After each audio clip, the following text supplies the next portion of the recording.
Mindfulness. Mindfulness meditation can have any activity or subject as its object, whether that's the breath, a pebble, twig, and so on. Many would-be meditators find learning mindfulness to be kind of boring or difficult. In that case, it can be helpful to find some repetitive activity in your life that you already enjoy and which you have achieved some kind of mastery in.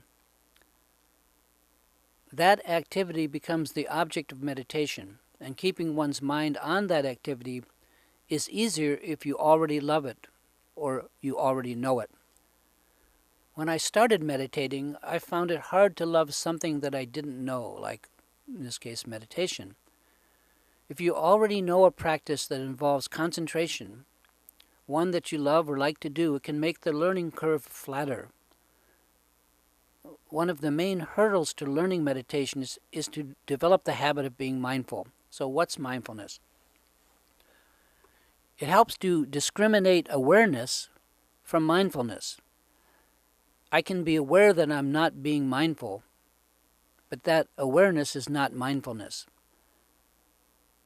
I can have awareness that I'm being forgetful, but still not be mindful enough so that I won't forget. So mindfulness involves obviously being mindful. When we meditate, we learn to let our attention rest on the meditation object. Any object like the breath, the pebble, or in my case, close-up photography. Mindfulness involves maintaining our attention on the object of meditation and catching it early if it starts to slip away and be distracted. Mindfulness involves moment-to-moment awareness of what is around you, but also remembering to be and to remain aware of the object of meditation, keeping the mind focused. It's not telling ourselves, I should be mindful, or I am not being mindful, but just, drop all that and just be mindful.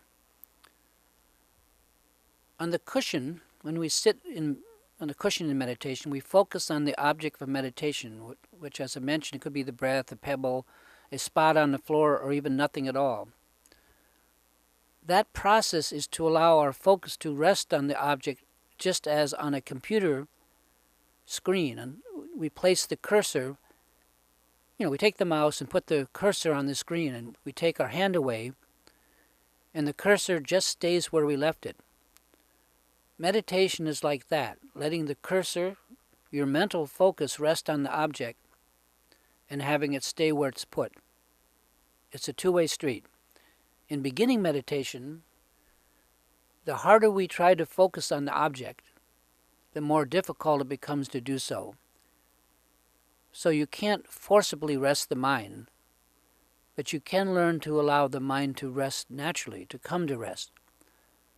If you cage a bird, it wants out, but if you leave the door open, it likes the protection of the cage, considers it home, and comes back on its own. Focusing on the object of meditation is something like that. If my mind wanders and my focus drifts from the object, hopefully sooner or later I will become aware that I'm no longer concentrating on the object. Mindfulness is about not letting it get that far, but catching the drift at the first sign of wavering and restoring the focus. Yes, there is something purposeful, mechanical, and even effortful in learning to remain mindful. It helps to understand that in the beginning, mindfulness itself is nothing more than mindfulness practice. It's useful in building a habit of being mindful. It's practice. Once a habit is established, the effort to become mindful no longer needs to be made because mindfulness has become automatic. But in the beginning, mindfulness takes effort and it can be tiring.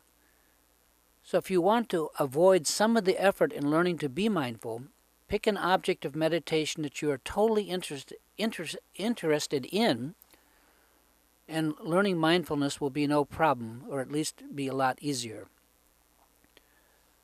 When the mind wanders and we forget the object of meditation, and then we become aware of that fact, we simply note it and gently bring the mind back to rest in focus on the object. We don't think about or mentally comment or castigate or beat up ourselves or anything else about the fact that we're distracted. That would just be a total waste of time. And as I like to say, that's adding insult to injury. Instead, we just let ourselves be aware of it. Building this habit of mindfulness is an important part of meditation. If we are absolutely mindful and relaxing in it, we are in the present moment, the proverbial being here now. Learning to stabilize our concentration through mindfulness is the basis for meditation, but it's not the goal. Awareness is the goal, and awareness is not only static like you would turn on a light bulb. As we progress in meditation, we find that awareness is also recursive, incendiary, and brilliant. It is perhaps the only pure addiction. When we're not meditating, our mind wanders, and before we know it, we find our way back into the fog of whatever habitual patterns we've got. A period of true meditation purifies that, and we are clear once again. Meditation is the only natural high that I know of, and after a while it's the only thing I crave that will satisfy. Awareness is the cure for samsara, the sufferings of this world. Buddha proved that. My message here is that learning to meditate properly is the first step to the future, perhaps the most important activity we can undertake. In this world there are few sure things. Learning to meditate properly is the single most valuable key to this life that I've found. If it were not true, I would not go on and on about it as I do.